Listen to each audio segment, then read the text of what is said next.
ایک عجیب فلسفی دنیا میں لائی جا رہی ہے کہ جناب سنت ہی ہے نا، فرض تو نہیں ہے، واجب تو نہیں ہے، سنت پر عمل کر لیا ٹھیک ہے۔ آج کے دور میں ضروری نہیں ہے اتنا سنت پر عمل کرنا۔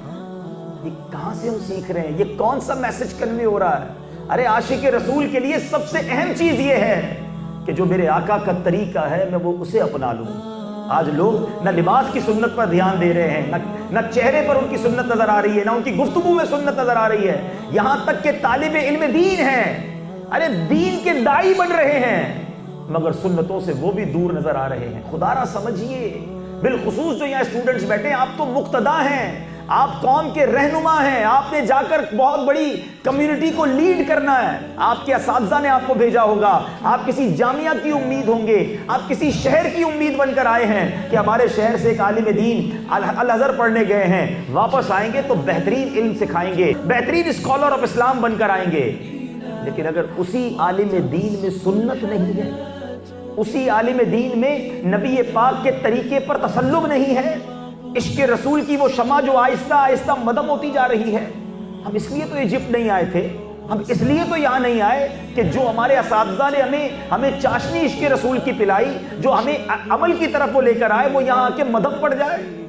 ارے علم تو علماء نے لکھا کہ علم بدن ہے اور عمل اس کا زیور ہے، عمل اس کا لباس ہے، اور عالم سنت سے دور کیسے رہ سکتا ہے؟ ذرا سوچئے، اگر عالم سنت سے دور ہوگا تو عوام کا کیا حال ہو جائے گا؟ پھر تو سنتیں ختم ہو جائیں گی نا۔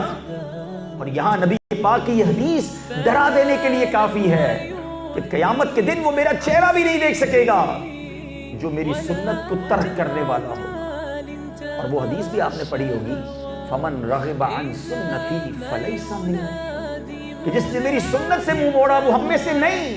پلیز ٹرائی ٹو انڈرسٹینڈ کہ ہماری زندگی میں سنتیں کہاں ہیں۔ اچھا پھر ایک طرف تو یہ بات ہو گئی، اب آتے ہیں اس کی دوسری سائیڈ کی طرف۔ جو لوگ کہتے ہیں جناب سنت پر عمل کرنا ٹھیک ہے، گناہ تو نہیں ہوتا نا؟ ارے کتنے بڑے نفع سے آپ محروم ہو رہے ہیں۔ کیا وہ حدیث پاک آپ نے نہیں پڑھی؟ پیارے آقا علیہ الصلوۃ والسلام فرماتے ہیں، جس کا مضمون ہے کہ جس نے میری سنت سے محبت کی اس نے مجھ سے محبت کی، اور جس نے مجھ سے محبت کی وہ میرے ساتھ جنت میں جائے گا۔ یہ دو راستے ہیں میرے پیچھے اسلامی بھائیوں، ایک جنت میں جانے والا راستہ ہے جو سنت پر عمل کرنے والا ہے، آقا فرماتے جنت میں ساتھ لے جاؤں گا، اور دوسری طرف فرما رہے ہیں کہ جو سنت سے منہ موڑے وہ ہم میں سے نہیں، سنت کو ترک کرنے والا میرا دیدار بھی نہیں کر سکے گا۔ It means there are two ways, آپ نے کون سا روڈ اختیار کرنا ہے؟ آقا کے ساتھ جنت میں جانے والا یا چند ماڈرن دوستوں کے ساتھ مل کر اپنی سنتوں کو دور کرنے والا؟ غور کیجیے۔ الحمدللہ یہ تو اتنی بڑی نعمت ہے ہمیں نبی پاک کا جو طریقہ ملا ہے، مگر انفارچونیٹلی کیا داڑھی کی سنت، کیا لباس کی سنت، کیا کردار۔ اچھا پھر ایک اور بات بھی میں نے کرنی ہے۔ ماشاءاللہ یہاں بہت سارے مجھے سنت رسول چہرے پہ سجائے ہوئے نظر آ رہے ہیں، میں اپنی دعوت اسلامی والوں سے بھی بات کرنا چاہتا ہوں کہ جن کے سروں پر امامہ ہے، چہرے پر داڑھی ہے، سنت والا لباس ہے، بہت اچھی بات ہے، مگر یاد رہے، بلکہ ایک چھوٹا سا ٹیسٹ لیتے ہیں نا، ہم سب ایک دوسرے کا ٹیسٹ لیتے ہیں کہ بتائیے آپ کو نبی پاک کی کتنی سنتیں یاد ہیں؟ اگر کسی سے پوچھیں تو اپنے اپنے دل میں جواب دیجئے گا، تو شاید آپ غور کرتے چلے جائیں۔ سیدھے ہاتھ سے کھانا سنت ہے، میں عمل کرتا ہوں، داڑھی رکھنا سنت ہے، میری ہے، امامہ پہننا سنت ہے، جی جناب، کپڑے بھی میں سنت کے لباس پہنتا ہوں، ٹھیک ہے، اور تھوڑی دیر رکیں گے، ہاں تیل لگانا سنت ہے، اچھا پھر عطر لگانا سنت ہے، اور آگے چلیے لباس سیدھے ہاتھ سے پہننا سنت ہے، اچھا اور آگے چلیے چپل سیدھے پاؤں پہلے ڈالنا چاہیے، اچھا پھر مسجد میں سیدھا پاؤں داخل، اور اب سرما یاد آ جائے گا، پھر شاید کنگھی یاد آ جائے گی، اور بتائیے تو شاید 10 15 یا کسی کی 20 کے بعد بس ہو جائے گی۔ اچھا اب جو 10-15 سنتوں پر عمل کر رہا ہے نا، وہ سمجھتا ہے میں تو سنتوں کا پیکر ہوں، جتنی سنتیں پتہ ہے سب پر ہی عمل کر رہا ہوں۔ یہ بہت بڑی ایک یوں سمجھیے علم سے دوری کی بات ہے۔ ہم اپنے مائنڈ میں یہ بات بٹھا بیٹھے ہیں کہ جناب یہ 15-20 سنتیں ہیں، اس پر عمل کر لو، تم سے بڑا تو سنتوں کا پابند کوئی نہیں۔ جناب علماء نے کتابوں میں نبی پاک کی 400 سے زیادہ سنتیں بیان فرمائی ہیں، وہ کس کو پتہ ہے؟ اس پر کون عمل کرے گا؟ خدا را یہ سب کو سمجھنا ہوگا کہ صرف سراپے کی سنتیں نہیں ہیں، سنتیں کردار کی بھی ہیں، اور وہ بہت امپورٹنٹ ہیں، اور خاص طور پہ اس کے لیے زیادہ امپورٹنٹ ہیں جس نے مذہبی حلیہ بنا لیا، جس کا نام مذہب کے ساتھ آ رہا ہے، کیونکہ عام آدمی اگر جھوٹ بولتا ہے اتنا دین کو نقصان نہیں ہوگا۔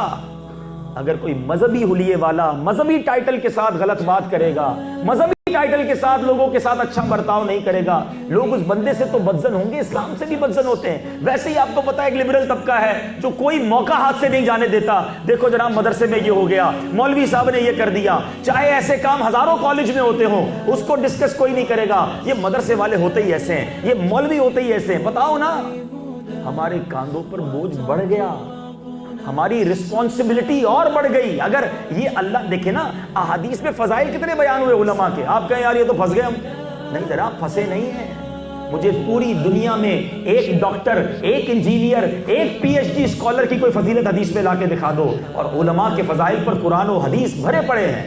وہ حدیث آپ بھول گئے کہ علماء کی سیاہی جو ہے وہ شہید کے خون کے مقابلے میں تولی جائے گی، اور علماء کی سیاہی جو ہے شہید کے خون پر غالب آ جائے گی۔ قیامت کے دن اور لوگ جنت میں جائیں گے، علماء سے کہا جائے گا رک جاؤ، اپنے ساتھ دوسروں کو بھی جنت میں لے جاؤ۔ علماء کو قیامت کے دن عزت کا تاج پہنایا جائے گا، ان کے والدین کو عزت کا لباس پہنایا جائے گا۔ بتائیے نا کوئی حدیث کہ ڈاکٹر کے والد کو قیامت میں لباس پہنایا جائے گا، انجینئر کے والد صاحب کو جناب فلاں عزت کا حلہ پہنایا جائے گا، کوئی حدیث نہیں ہے۔ میں یہ نہیں کہتا I am not against، خدا نہ خواستہ اس کا بھی کوئی غلط مطلب نہ لے، ہم یہ نہیں کہتے کہ دنیاوی تعلیم حاصل نہ کریں۔